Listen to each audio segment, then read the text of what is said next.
Todos sejam bem-vindos a mais um episódio do nosso programa diário, A Melhor Família do Mundo. Como é que vocês estão? Tudo bem, pessoal? Hoje, sexta-feira, 12h50, pessoal já se preparando para as festas de final de ano, né? Então, queria saber se vocês estão aí comigo, se vocês estão presentes aí, se vocês estão conseguindo me ver bem, me ouvir bem.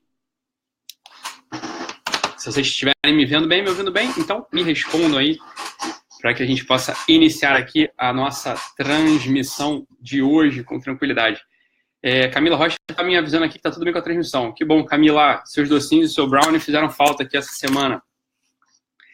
Guilherme Flores entrando aí também falando que está tudo bem com o som, com a imagem. Pessoal, faz o seguinte, anota meu número aí, 21, que hoje eu botei o chip já aqui no meu celular, então vai dar tudo certo. Anota o número aí para a gente poder interagir mais hoje. Se quiser ligar agora, já pode ligar que a gente já vai se falando, tá bom? Então, 21 99 388 9218, tá bom, pessoal? Então, põe aí, já pode, se vocês puderem, quiserem ligar, já liguem logo aí, tá bom, pessoal? Bacana, tá anotado aí.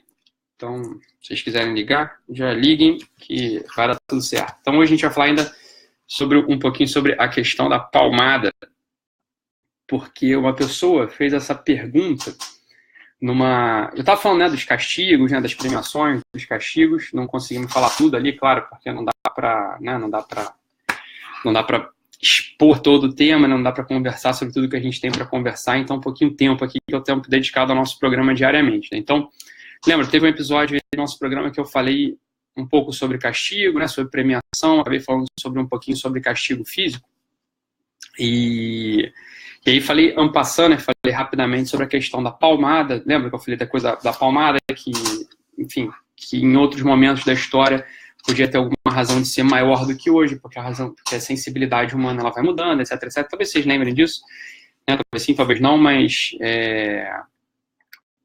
falei sobre esse assunto aí, o pessoal acompanhou, deixaram algumas perguntas, alguns comentários, e uma das perguntas foi o seguinte, que é claro, devia ter falado sobre isso, mas pela questão do tempo, etc., pelo ritmo do programa, acabou que não dá para falar sobre tudo, mas achei que essa pergunta era muito relevante porque ela dá margem para eu falar do que eu queria falar hoje com vocês, que é sobre toda a questão da autoridade. Mas a pessoa perguntou o seguinte: a palmada não seria sempre um descontrole nosso, não seria sempre uma demonstração de descontrole, de ter perdido a cabeça? Essa foi a pergunta. E aí isso dá margem para a gente, para que eu possa falar com vocês sobre a questão da autoridade, que eu queria encerrar um pouquinho, fazer o último programa do ano falando desse assunto da autoridade, é uma coisa muito, muito, muito importante para o benefício das crianças, para que elas possam se desenvolver, para que elas possam estar melhor adaptadas, para que elas possam ter autoconfiança. Quando a gente age com autoridade com nossos filhos, eles se beneficiam muito, muito, muito. Tá, pessoal? Então eu queria falar disso hoje. Anotaram o número aí? Só fazendo um pequeno parênteses aqui. Então, 21 DDD 99 388 9218. Tá bom, pessoal? Então, anotem o número aí e já me liguem, beleza? Bruna Garcia falou, olha essa coisa boa. Bruna Garcia falou que está fazendo um documento de Word com a mensagem central de cada programa. Excelente, Bruna. Se você quiser depois compartilhar com o pessoal aí, eu acho que vai ser muito útil, Acho que todo mundo vai gostar, porque vai ajudar, Põe em ordem, quando a pessoa quiser voltar lá no índice, pegar lá alguma ideia e tal. Perfeito, Bruna. Muito obrigado aí. Acho que vai ser bom também. Camila Novaes falou que após uma praia nada melhor do que ouvir o doutorito. Que bom, Camila. Beleza. A praia deve estar bonita hoje mesmo, Não tenho certeza mesmo. Fico fechado aqui dentro o tempo todo, tá bom? Milena entrando aí. Tudo bem, Milena? Beleza. Então é isso. Vamos falar um pouquinho sobre a questão da palmada, tá? Que ela é uma questão importante, Se essa palmada ela é um descontrole ou não é, Ou se a gente só usa a palmada quando a gente está com a cabeça quente. A verdade é a seguinte, Isso a gente sabe. A maior parte das vezes, quando a gente dá um tapa, na criança, às vezes escapa, A gente pode reparar, e vocês podem concordar comigo ou não aqui, Queria saber da experiência de cada um aí também. Mas, a partir do que a gente ouve, do que a gente experimenta na nossa própria vida, no nosso próprio comportamento, a gente dá uma palmada em geral, A pessoa tem razão que fez a pergunta, quando a gente perdeu a cabeça, Então, quando a gente já está muito irritado, a gente já está nervoso, A gente já está estressado, E aí, a gente acaba, muitas vezes, a criança fala uma, duas vezes, não fala nenhuma vez, mas a criança age de um certo modo, a gente vai, pega e pá, já dá uma palmada ali na criança. A gente vai vendo que, muitas vezes, a questão da palmada simplesmente a criança paralisa, né, o que ela está fazendo, né, ou começa a chorar e muda, né, de agitação, muda de ansiedade, né, muda de falta de comportamento, e pode ser que obedeça ou não. Então, a palmada, muitas vezes, ela é ineficiente, né, na maior parte das vezes ela é ineficiente, e ela acaba demonstrando uma coisa pra gente, aqui que é o ponto que eu queria chegar, né. Quando a palmada ela é utilizada desse modo, né, quando ela é uma soma, quando a palmada ela é uma reação ao nosso destempero, né, a nossa falta de domínio próprio, né, quando a palmada é só uma reação a um estado interior, o que significa pra gente? Significa que a gente ainda não está maduro, né, que a gente ainda não amadureceu. Por quê? E aqui que está o que eu gostaria de conversar, é a Flávia Carvalho falando o seguinte: depois que ela dá uma palmada, em geral ela fica arrependida. Por isso, porque em geral a palmada, aqui que está o ponto, né, a palmada, quando ela sai, né, quando a gente dá uma palmada, em geral, a palmada não saiu, em geral, tá? A palmada não saiu dos domínios superiores da nossa biografia. A palmada não saiu das faculdades superiores da nossa capacidade de agir. Então, vamos lá. A gente tem, né, as capacidades, né, para a gente agir, em geral, a gente pode agir, né, segundo a nossa inteligência, segundo os conceitos, segundo aquelas coisas que a gente entendeu que eram importantes, né? Então, vamos lá. Eu entendi que é importante, né, eu emagrecer porque o médico falou que eu estava, né, com colesterol alto, sei lá, e que eu estava ali com gordura visceral e que eu ia morrer, sei lá, que ia diminuir minha expectativa de vida. O que acontece? Se eu entendi isso, se isso virou um conceito na minha cabeça, né, eu consegui entender mesmo essa verdade, né, se para mim isso virou uma verdade, se eu entendi que isso é importante, se eu entendi essa coisa na minha cabeça, o que acontece? Pode ser que um dia eu acorde com pouca vontade de ir à academia. Mas eu vou assim mesmo. Por quê? Porque tem uma coisa intelectual que me move. Tem uma coisa intelectual que me tira daquele estado, né? Por exemplo, de preguiça, ou daquele estado de conforto da minha cama ali, quentinha, né, de manhã. Ou, né, ao contrário, né, a cama tá tudo ali confortável, geladinho, lá fora tá um calor danado, sei lá. Né? Mas eu entendi, né? Eu conceitualizei a coisa, eu consegui compreender, eu consegui entender que aquilo é importante. Então, um movimento só dos meus afetos, um movimento só da minha sensibilidade não é capaz, né, de me paralisar. Eu consigo realizar aquilo que eu tinha me planejado, porque eu entendi conceitualmente a coisa. Tá? Em geral, quando a gente bate numa criança, quando a gente dá uma palmada numa criança, esse movimento, né, essa ação, ela não vem da minha capacidade, não vem de um conceito. Ela não foi planejada muitas vezes. Né? Na maior parte das vezes, eu não tenho na minha cabeça uma coisa que é importante, tá? E aqui vai uma coisa que era bom vocês anotarem, né? Ou anotar na cabeça, ou anotar aí onde vocês quiserem, mas pelo menos lembrar disso. As crianças, elas não são tão... Vocês vão falar contra, não, meu filho é muito criativo, doutor. Então, para prestar atenção, você vai ver que, em geral, a maior parte das crianças não são tão criativas assim. Elas, em geral, elas aprontam de modo igual. Tá? Em geral, elas desobedecem mais ou menos pelas mesmas coisas, né? Elas fazem as pirraças mais ou menos pelos mesmos motivos.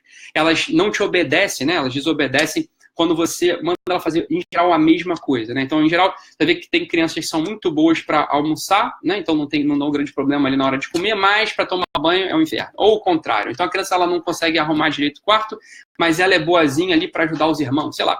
A gente vai vendo que as crianças, em geral, elas têm um certo padrão, né? Elas têm um padrão de desobediência, elas têm um padrão de falta de comportamento, elas têm um padrão de malcriação.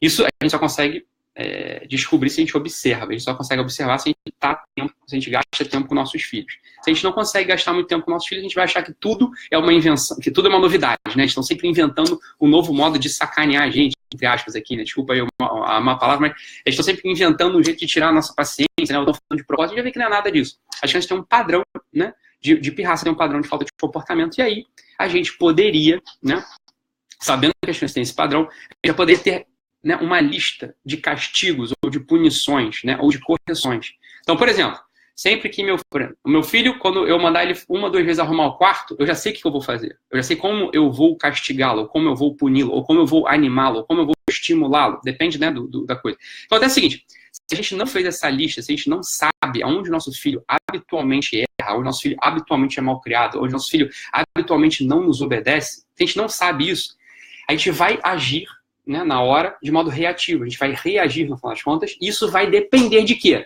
Do nosso estado interior, né, que é o que a gente acaba sentindo culpa, a gente acaba se arrependendo de dar uma palmada, né, ou de botar a criança de castigo, sei lá. Por isso, porque a gente vê assim, cara, eu podia ter pensado melhor, ou então, pior ainda, foi desproporcional, nem foi tão grave assim, né? Quer dizer, a coisa ali naquele momento, ela nem foi tão grave para dar uma palmada ou para botar o garoto de castigo, a menina de castigo por tanto tempo, né? Agora, se a gente não pensou antes no comportamento ou na falta de comportamento do nosso filho, o que a gente vai fazer? A gente vai agir segundo o nosso estado interior. Então, se a gente está com fome e, portanto, irritado, a gente vai tender a reagir de modo mais agressivo, né? Se a gente está super feliz porque recebeu uma grande notícia, né? Nossa esposa deu uma notícia boa pra gente, nosso marido deu uma notícia boa pra gente, então, a gente recebeu, ou aconteceu uma coisa boa no trabalho, sei lá, a gente vai tender a ser mais complacente, mesmo que ele esteja fazendo uma coisa que em outros momentos a gente abominou, né? A gente foi proscrito ali do comportamento, mas porque a gente estava bem, porque a gente estava feliz da vida, a gente até vai achar bonitinho, vai até fazer brincadeira com ele. Isso é péssimo, né? Porque isso desorienta muito a criança. A criança acaba perdendo o senso de orientação, perde o senso, ela não sabe exatamente o que a gente espera dela. Fica mais difícil de educar mesmo, tá? Então o que a gente tem que fazer, né? A gente tem que entender o seguinte: sempre que a gente não previu as situações, a gente vai agir de modo afetivo. E aí tem um problema, que agir de modo afetivo é ruim, doutor Italo? Claro que não. O afeto faz parte da natureza humana, o afeto ele tá presente na gente, o afeto é a gente, de algum modo também, tá? Então não é um problema agir de modo afetivo. Só que acontece o seguinte, né? Se a gente só age de modo afetivo, né? O que eu tô querendo dizer não é pra gente cortar a coisa afetiva, não é pra cortar a coisa sensível. Não é. O afeto é um grande motor para nossas ações, assim como a sensibilidade, tá? Mas o problema é o seguinte: se eu tomo uma atitude, né, vamos entender aqui por outro lado, nada a ver com a educação de filho. Imagina que eu estou com medo, tá? Imagina que de repente aconteceu uma coisa na minha história que estava fora dos planos, estava fora do meu planejamento. Eu não imaginei que aquilo ali pudesse acontecer, tá? Na verdade, eu estava planejando, já tinha um problema na minha vida, imagina, já estava numa situação difícil. Aí imagina que aconteceu uma outra coisa, né? Inesperada, né? Uma coisa que não estava nos meus planos, uma coisa que não estava no meu planejamento, uma coisa que realmente eu olhei para aquela situação e eu fiquei com medo. E imagina que eu tomo uma atitude baseado neste sentimento de medo. O que vai acontecer, né? Eu tenho certeza, eu posso garantir para vocês, né?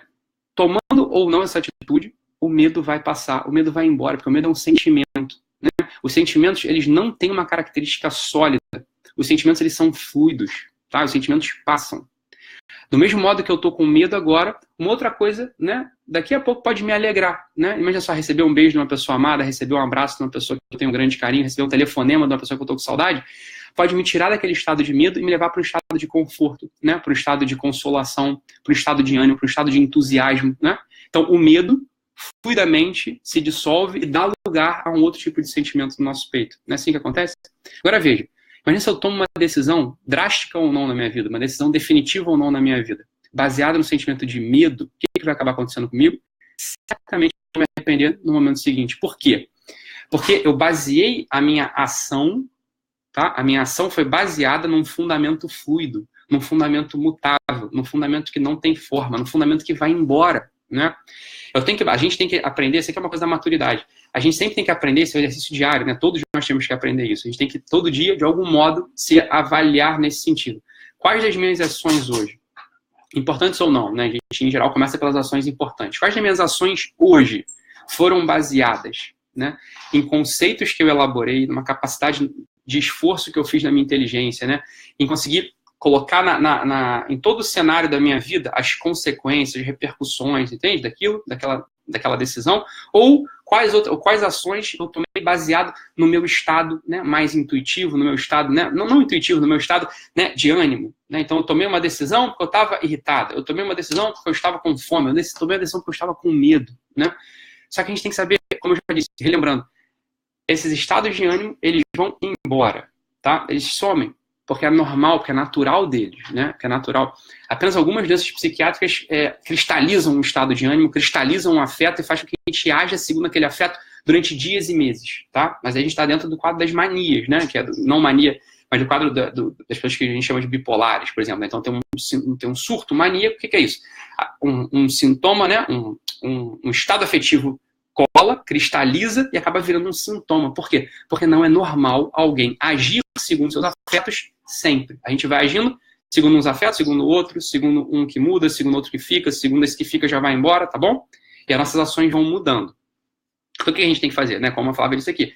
Quando a gente dá uma palmada, a gente fica arrependido. Por quê? Porque essa palmada não veio da intelecção. Essa palmada não veio de uma previsão. Essa palmada não veio da formação de um conceito, né? Essa palmada veio de um nervosismo, como a Socorro Lima tá falando aqui. Ela nunca dá palmada quando está nervosa, né?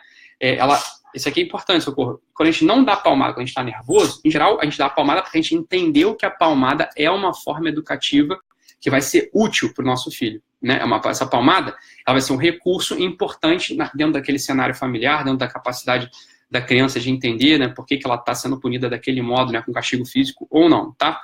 E aí aqui vem o que eu queria falar hoje sobre a autoridade, né?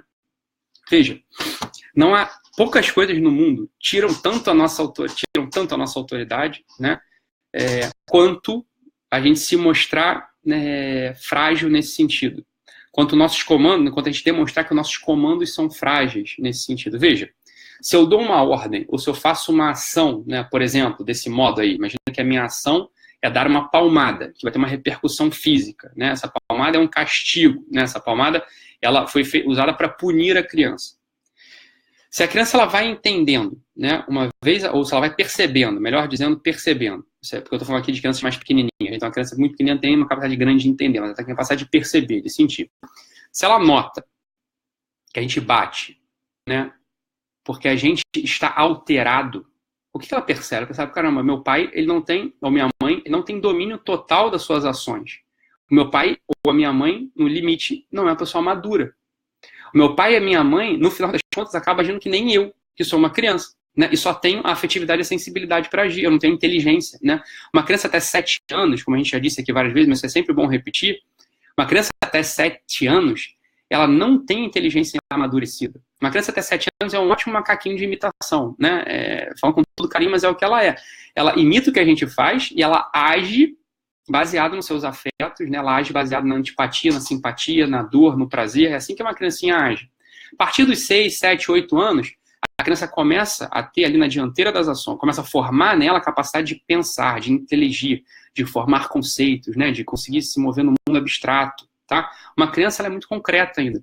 O que a criança nota? Nota o seguinte, uma autoridade, né, pai ou mãe, que age sempre segundo uma reação interior, né, segundo uma reação dos seus afetos, o que esse adulto, essa pessoa é? Ela, no final de contas, é uma criança também. Essa pessoa ainda é imatura. Essa pessoa não tem ainda a capacidade de exercer a autoridade. Porque essa é uma coisa, né? A autoridade, ela não se exerce, né, do melhor modo quando a gente diz, eu sou o seu pai, você tem que me respeitar. Então enquanto você morar debaixo do meu teto, você tem que obedecer o que eu falo. Enquanto você depender de mim para comer, você tem que obedecer o que eu falo, né? É coisa que a gente sempre ouviu, né? Enquanto você depender de mim, quem manda aqui sou eu. Enquanto você morar debaixo do meu teto, quem manda aqui sou eu. Coisa que a gente sempre ouviu, né? Que ou nossos pais falaram, ou sei lá, nossos tios falaram, mas isso está dentro do nosso imaginário aqui no Brasil. A gente ouve essa coisa desde sempre, né? Veja, isso funciona, né, mais para botar medo do que para qualquer outra coisa. A autoridade, como a gente já disse, ela não é conquistada assim. Uma outra forma importante de conquista de autoridade é isso que a gente está conversando aqui hoje. É a criança, né? Isso serve para criança, mas serve para mundo corporativo, serve para marido e mulher, serve para mim, serve para tudo, né? Tudo que é fenômeno da vida. A autoridade ela se conquista quando a gente consegue, de fato, ser maduro. E um dos sinais claros de maturidade, qual é? Um dos sinais de maturidade é não agir, tá? Baseado desse primeiro movimento, esse primeiro movimento da raiva, esse primeiro movimento do medo, tá? Por quê? Porque se a gente age habitualmente, né, numa base consistente diária, se a gente age baseado nisso, a gente necessariamente vai se tornar uma pessoa menos segura, a gente vai ficar menos seguro, porque a gente sabe, caramba, eu agi baseado no medo, mas o medo foi embora, então essa ação continua, porque as ações, vejam bem, as ações, né, a gente faz uma coisa, essa coisa está feita, nada desfaz essa coisa. A gente pode consertar, né? Mas o que está feito não se desfaz, né? O que aconteceu não desacontece. O que a gente pode, no final de contas, é consertar. Fizemos uma besteira, fizemos uma cagada, nos arrependemos. A gente pode ir lá e tentar consertar, tentar botar remédio. Mas veja, a gente está consertando algo que a gente estragou lá atrás, né? É assim que funciona. Então, a coisa aqui é essa, né? Calma. Né? Isso que é importante a gente ter sempre isso na cabeça, né? A gente precisa entender que a gente tem que conseguir subir um nível aqui para atingir mesmo a questão, para a gente poder atingir esse domínio da maturidade, né? A gente tem que subir um nível para que a gente possa de fato ser uma pessoa madura. Que nível é esse, Italo? Esse é o nível. A gente tem que aprender mesmo, né? Isso a gente só consegue fazer se avaliando diariamente. A gente tem que conseguir aprender a agir com a cabeça. Tá? Então agora não posso sentir mais nada? Pelo contrário, né? Ao contrário, a cabeça, ela usa os recursos afetivos para poder pensar, né? A gente não é para agir friamente, né? A gente não é um contador ali que está vendo só números. Não. A gente é uma pessoa, né, humana com todos os recursos da sensibilidade, da afetividade, tá? Mas também com os recursos da inteligência. Então, a inteligência, em algum momento, ela tem que se sobrepor, né, diante de todo esse fenômeno afetivo e conseguir lá recrutar esses fenômenos afetivos e fazer uma análise, entendeu? Uma análise clara e calma, né, do que está acontecendo com a gente, de como a gente pode agir em cada momento. Se a nossa palmada, né, ou se a nossa ordem, se o nosso carinho, inclusive, se eles vêm consistentemente dessa nossa capacidade de entender, de raciocinar, de conceitualizar, tá, de ser humano no final das contas, a nossa autoridade, ela sobe muito, muito, muito, muito, muito. A gente consegue, de fato, exercer a autoridade diante daqueles que tem que, né, olhar pra gente de modo, né, reconhecer na gente a autoridade, tá bom? Então, essa é a ideia aqui do último programa do ano, né? A gente só volta segunda-feira, né, ou terça-feira agora. A gente só vai voltar na semana que vem, né, com o ano recomeçando aí já em 2018. Foi muito bom estar com vocês aqui ao longo desses dias. Então, semana que vem a gente recomeça tudo aqui. Queria que vocês levassem aí para pensar, né, nesses últimos dias do ano aí, nessas coisas, né? Não agir por medo, né? Não agir por raiva, né?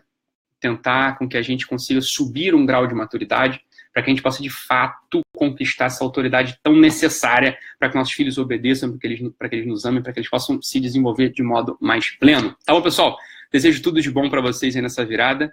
Espero que vocês conquistem as melhores coisas e que a gente continue junto aqui no ano que vem. Um abraço, pessoal. Até mais. Fiquem com Deus.